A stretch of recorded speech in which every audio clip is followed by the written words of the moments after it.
साथीहरु good morning. आज हामी चाहिँ बुढीफुट भ्यू टावरमा घुम्न जाँदैछौँ हेर्नलाई कस्तो रहेछ भनेर। बाटो चाहिँ भर्खरै बन्दै रहेछ।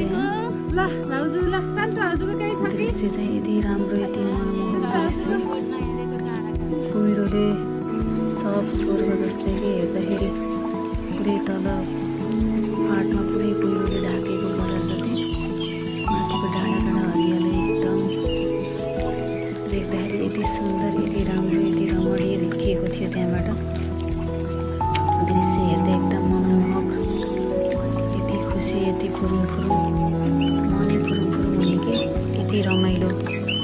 उकालो चाहिँ बाटो उकालो उकालो छ, घाम भर्खरै झुल्केको छ। हामी चाहिँ बिहानै नुहाइधुवाइ गरेर एकदम छिटै नै निस्केका हौँ घरबाट। एक कप चिया चाहिँ सबैले पिएर आइयो। बाटोमा मन्दिर पनि रहेछ। म फेरि मन्दिर देखेपछि ढोगिहाल्न पर्ने मान्छे। तलको भ्यू पनि एकदम राम्रो, तर बुढाहरूले छेकेको रहेछ, रुख बिरुवाले छोपेको रहेछ। एकचोटि चाहिँ घुमिहालेँ। अनि जाँदैछौँ साथीहरू। बाटोमा चुत्रो औषधी धेरै फलेको रहेछ। अनि अब बसेर टिपेर धेरै बेर खाने त समय छैन, त्यही पनि एउटा दुईवटा यसो टिपेर चाखेर खाँदै जाँदै गरियो बाटबाटै। यति रमाइलो दृश्य रमणीय, कुहिरो नै यति राम्रो देखियो कि त्यहाँबाट।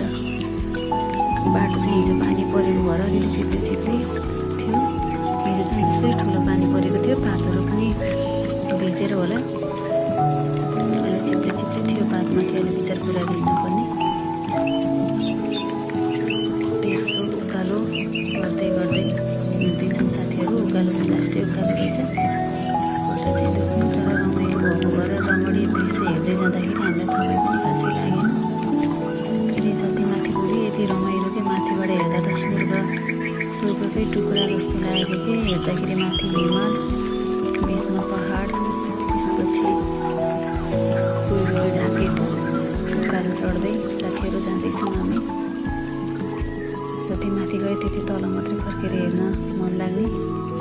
अब हामी हिँड्दै हिँड्दै जाँदाखेरि अब चाहिँ लगभग भ्यू टावरमा हामी आइसकेछौँ। माथिबाट हेर्दा त यति रमाइलो, तर हामी बिचमै भुलेको भएर लगभग कुहिरो चाहिँ हटिसकेको रहेछ माथि पुग्दाखेरि। तर राम्रो चाहिँ एकदमै राम्रो कि यहाँबाट त स्याङ्जा जिल्लाका लगभग सबै ठाउँहरू देखिँदो रहेछ।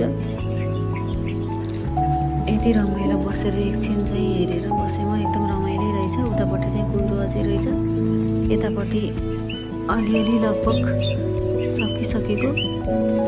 पिङ पनि रहेछ साथीहरू, पिङ पनि खेलियो। यस्तो रमाइलो कि हेर्नुहोस् न, यति आनन्द कि स्वर्गमै गएर बसे जस्तो कि। माथि हिमाल पहाड, तल बजार, यति रमाइलो दृश्य।